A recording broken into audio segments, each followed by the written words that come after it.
أعوذ بالله من الشيطان الرجيم. بسم الله الرحمن الرحيم. الحمد لله الذي أنزل على عبده الكتاب ولم يجعل له عوجا قيما لينذر بأسا شديدا من لدنه ويبشر المؤمنين الذين يعملون الصالحات أن لهم أجرا حسنا ماكثين فيه أبدا وينذر الذين قالوا اتخذ الله ولدا ما لهم به من علم ولا لآبائهم كبرت كلمة تخرج من أفواههم إن يقولون إلا كذبا فلعلك باخع نفسك على آثارهم إن لم يؤمنوا بهذا الحديث أسفا إنا جعلنا ما على الأرض زينة لها لنبلوهم أيهم أحسن عملا وإنا لجاعلون ما عليها سعيدا جرزا أم حسبت أن أصحاب الكهف والرقيم كانوا من آياتنا عجبا إذ أوى الفتية إلى الكهف فقالوا ربنا آتنا من لدنك رحمة وهيئ لنا من أمرنا رشدا فضربنا على آذانهم في الكهف سنين عددا ثم بعثناهم لنعلم أي الحزبين يحصى لما لبثوا أمدا نحن نقص عليك نبأهم بالحق إنهم فتية آمنوا بربهم وزدناهم هدى وربطنا على قلوبهم إذ قاموا فقالوا ربنا رب السماوات والأرض لن ندعو من دونه إلها لقد قلنا إذا شططا هؤلاء قوم اتخذوا من دونه آلهة لولا ياتون عليهم بسلطان بين فمن أظلم ممن افترى على الله كذبا وإذ اعتزلتموهم وما يعبدون إلا الله فأووا إلى الكهف ينشر لكم ربكم من رحمة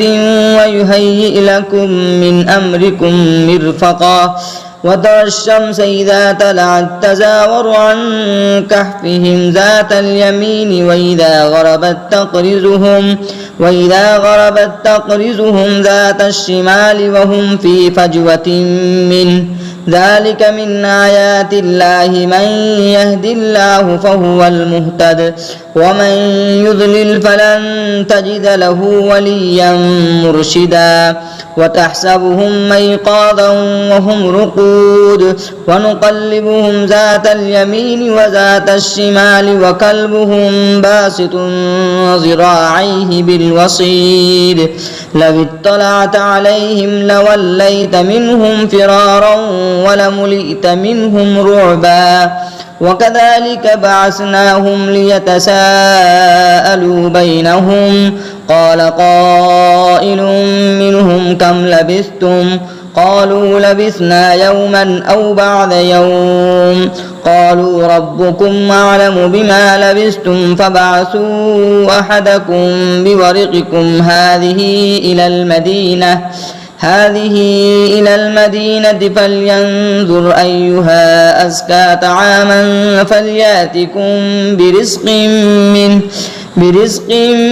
منه وليتلطف ولا يشعرن بكم أحدا إنهم إن يظهروا عليكم يرجموكم أو يعيدكم في ملتهم ولن تفلحوا إذا أبدا وكذلك عثرنا عليهم ليعلموا أن وعد الله حق وأن الساعة لا ريب فيها إذ يتنازعون بينهم أمرهم فقالوا ابنوا عليهم بنيانا ربهم أعلم بهم قال الذين غلبوا على أمرهم لنتخذن عليهم مسجدا سيقولون ثلاثة رابعهم كلبهم ويقولون خمسة سادسهم كلبهم رجما بالغيب ويقولون سبعة وثامنهم كلبهم قل ربي أعلم بعدتهم ما يعلمهم إلا قليل فلا تمار فيهم إلا مراء ظاهرا ولا تستفت فيهم منهم أحدا ولا تقولن لشيء إني فاعل ذلك غدا إلا أن يشاء الله واذكر ربك إذا نسيت وقل عسى أن يهديني ربي ليقرب من هذا رشدا ولبثوا في كهفهم 300 سنين وازدادوا 9 قل الله أعلم بما لبثوا له غيب السماوات والأرض أبصر به وأسمع ما لهم من دونه من ولي ولا يشرك في حكمه أحدا واتل ما أوحي إليك من كتاب ربك لا مبدل لكلماته ولن تجد من دونه ملتحدا واصبر نفسك مع الذين يدعون ربهم بالغداة والعشي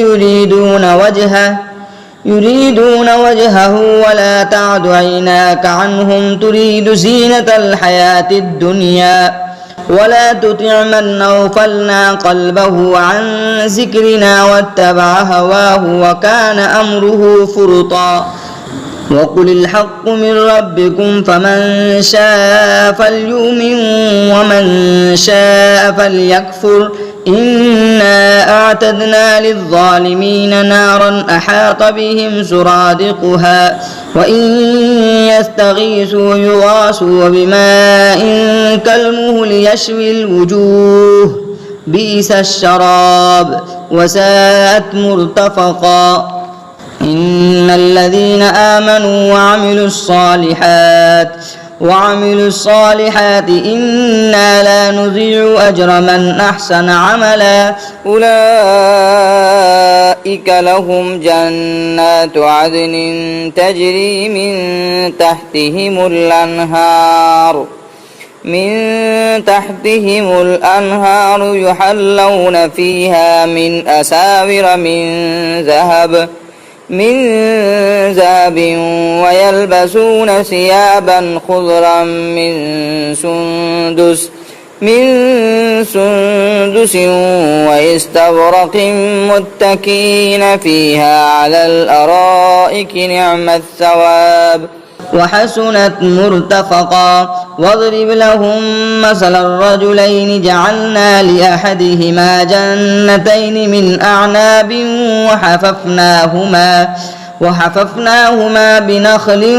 وجعلنا بينهما زرعا كلتا الجنتين آتت أكلها ولم تظلم منه شيئا وفجرنا خلالهما نهرا وكان له ثمر فقال لصاحبه وهو يحاوره أنا أكثر منك مالا وأعز نفرا ودخل جنته وهو ظالم لنفسه قال ما أظن أن تبيد هذه أبدا وما أظن الساعة قائمة ولئن رددت إلى ربي لأجدن خيرا منها منقلبا قال له صاحبه وهو يحاوره وكفرت بالذي خلقك من تراب خلقك من تراب ثم من نطفة ثم سواك رجلا لكن هو الله ربي ولا أشرك بربي أحدا ولولا إذ دخلت جنتك قلت ما شاء الله لا قوة إلا بالله إن ترني أنا أقل منك مالا وولدا فعسى ربي أن يؤتيني خيرا من جنتك ويرسل عليها حسبانا من السماء فتصبح سعيدا زلقا أو يصبح ماؤها غورا فلن تستطيع له طلبا وأحيط بثمره فأصبح يقلب كفيه على ما أنفق فيها وهي خاوية على عروشها ويقول يا ليتني لم أشرك بربي أحدا ولم تكن له فئة ينصرونه من دون الله وما كان منتصرا هنالك الولاية لله الحق هو خير ثوابا وخير عقبا واضرب لهم مثل الحياة الدنيا كماء إن أنزلناه من السماء فاختلط به نبات الأرض فأصبح حسيما تذروه الرياح وكان الله على كل شيء مقتدرا المال والبنون زينة الحياة الدنيا والباقيات الصالحات خير عند ربك ثوابا وخير أملا ويوم نسير الجبال وترى الأرض بارزة وحشرناهم فلم نغادر منهم أحدا وعرضوا على ربك صفا لقد جئتمونا كما خلقناكم أول مرة بل زعمتم أن لن نجعل لكم موعدا ووضع الكتاب فترى المجرمين مشفقين مما فيه ويقولون يا ويلتنا ما لهذا الكتاب لا يغادر صغيرة ولا كبيرة إلا أحصاها ووجدوا ما عملوا حاضرا ولا يظلم ربك أحدا وإذ قلنا للملائكة اسجدوا لآدم فسجدوا إلا إبليس كان من الجن ففسق عن أمر ربه أفتتخذونه وذريته أولياء من دوني وهم لكم عدو بئس للظالمين بدلا ما أشهدتهم خلق السماوات والأرض ولا خلق أنفسهم وما كنت متخذ المضلين عزدا ويوم يقول نادوا شركائي الذين زعمتم فدعوهم فلم يستجيبوا لهم وجعلنا بينهم موبقا ورأى المجرمون النار فظنوا أنهم مواقعوها ولم يجدوا عنها مصرفا ولقد صرفنا في هذا القرآن للناس من كل مثل وكان الإنسان أكثر شيء جدلا وما منع الناس أن يؤمنوا إذ جاءهم الهدى ويستغفروا ربهم إلا أن تأتيهم سنة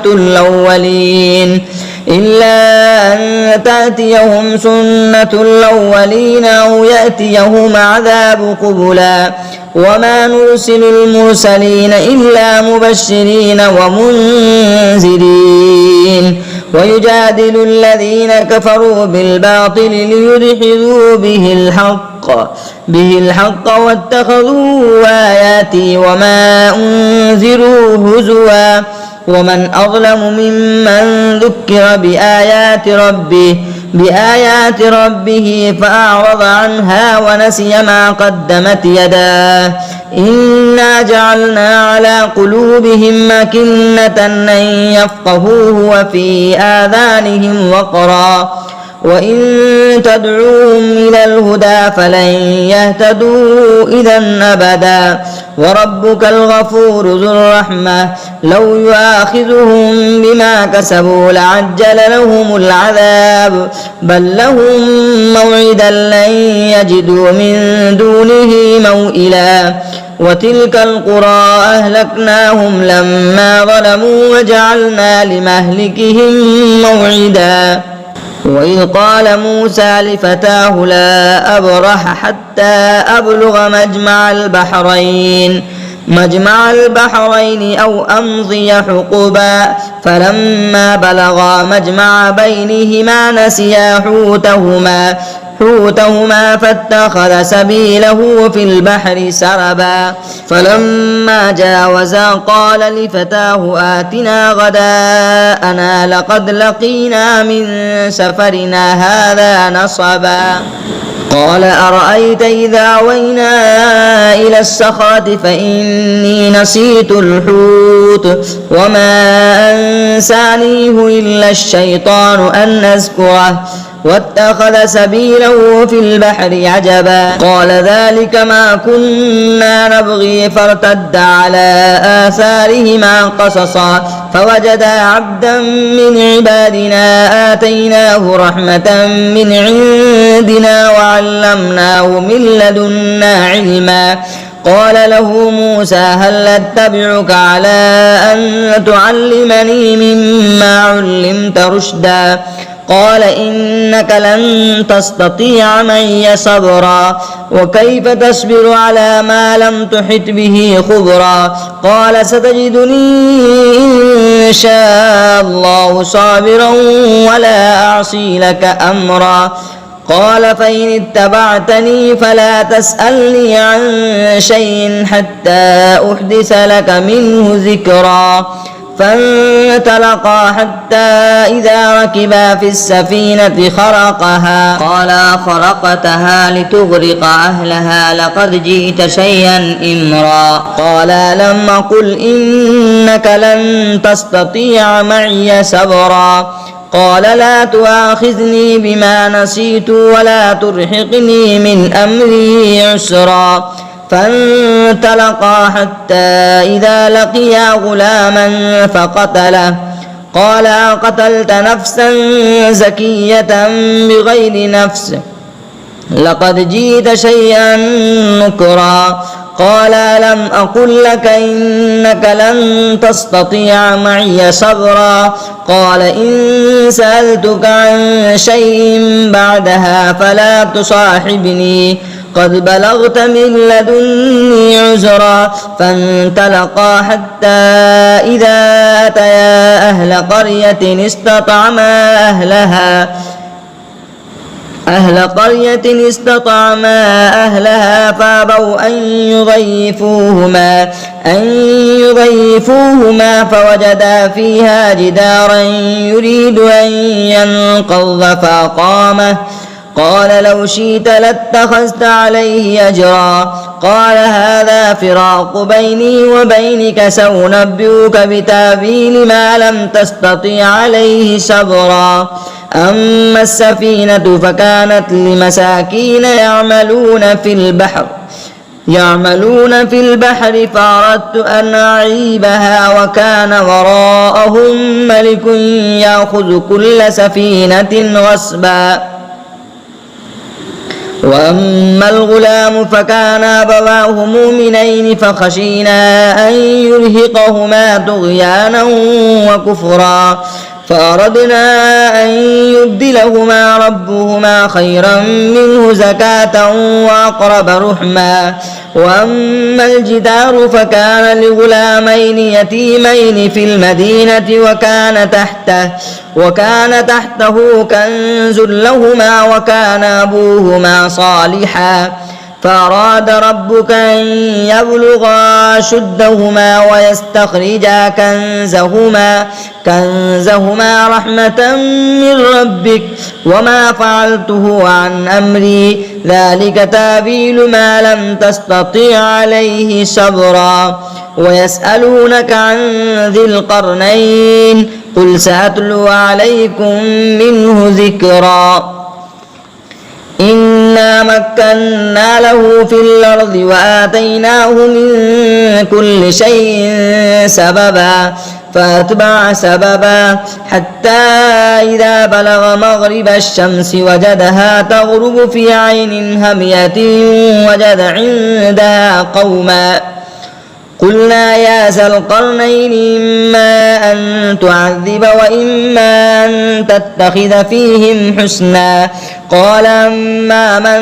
ظلم فسوف نعذبه ثم يرد إلى ربه فيعذبه عذابا نكرا وأما من آمن وعمل صالحا فله جزاء الحسنى وسنقول له من أمرنا يسرا ثم أتبع سببا حتى إذا بلغ مطلع الشمس وجدها تطلع على قوم لم نجعل لهم من دونها سترا كذلك وقد أحطنا بما لديه خبرا ثم أتبع سببا حتى إذا بلغ بين السدين وجد من دونهما قوما لا يكادون يفقهون قولا قالوا يا ذا القرنين إن يأجوج وماجوج مفسدون في الأرض فهل نجعل لك خرجا على أن تجعل بيننا وبينهم سدا قال ما مكني فيه ربي خير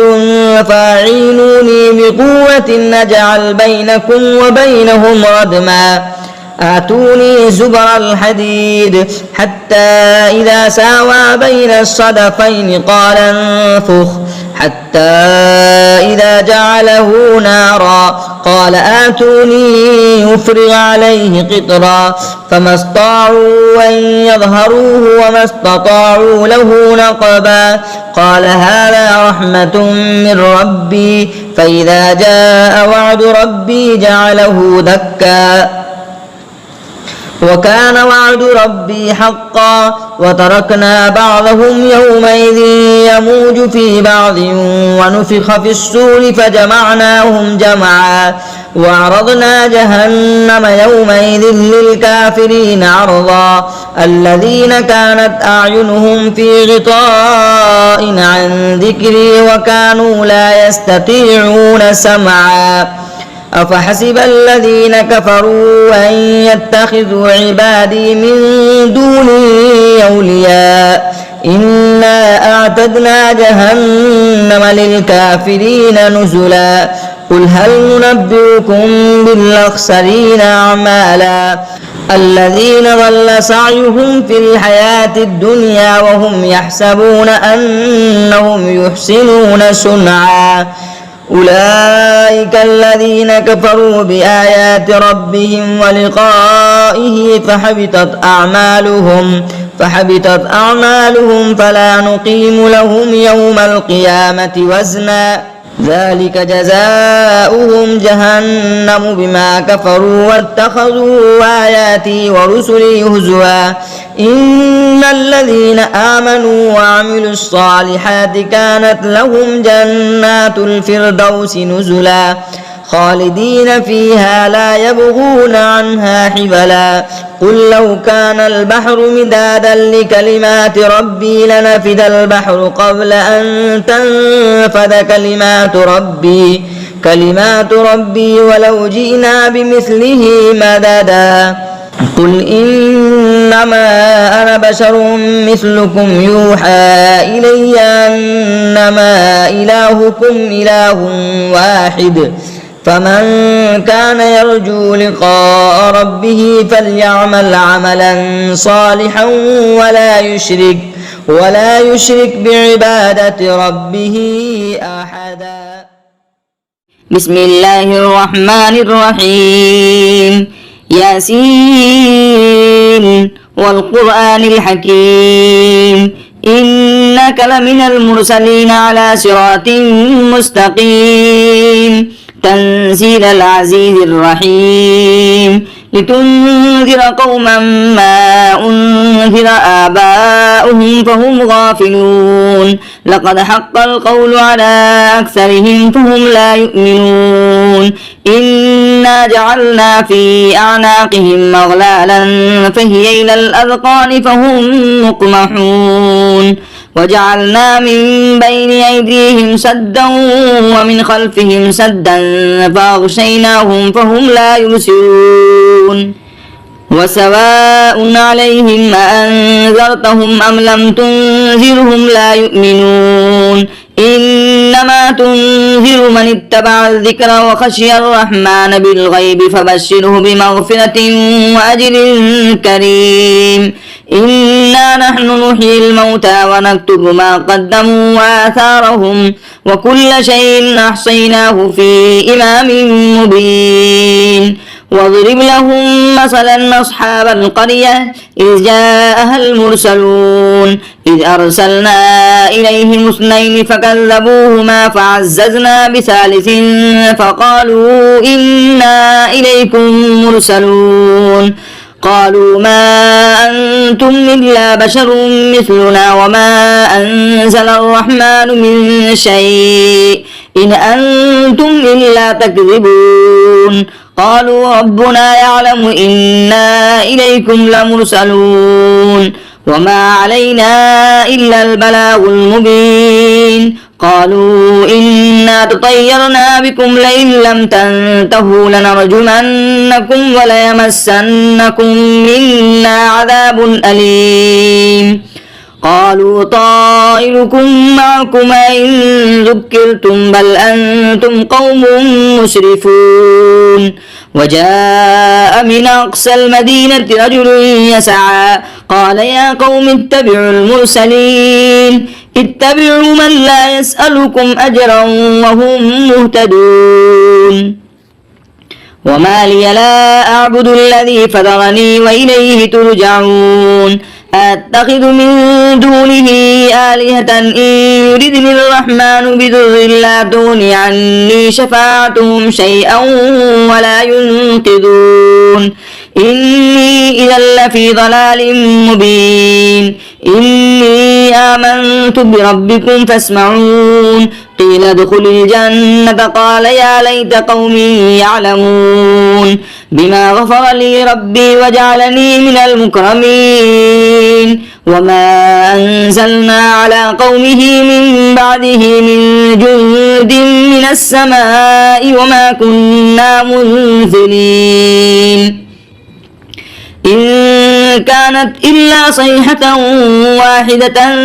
فإذا هم خامدون يا حسرة على العباد ما يأتيهم من رسول إلا كانوا به يستهزئون ألم يروا كم أهلكنا قبلهم من القرون أنهم إليهم لا يرجعون وإن كل لما جميع لدينا محضرون وآية لهم الأرض الميتة أحييناها وأخرجنا منها حبا فمنه يأكلون وجعلنا فيها جنات من نخيل وأعناب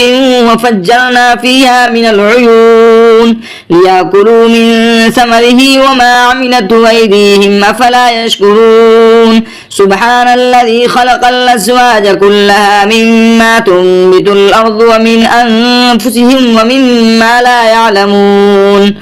وآية لهم الليل نسلخ منه النهار فإذا هم مظلمون والشمس تجري لمستقر لها ذلك تقدير العزيز العليم والقمر قدرناه منازل حتى عاد كالعرجون القديم لا الشمس ينبغي لها أن تدرك القمر ولا الليل سابق النهار وكل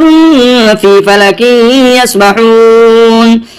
وآية لهم أنا حملنا ذريتهم في الفلك المسحون وخلقنا لهم من مثله ما يركبون وإن نشأ نغرقهم فلا صريخ لهم ولا هم ينقذون إلا رحمة منا ومتاعا إلى حين.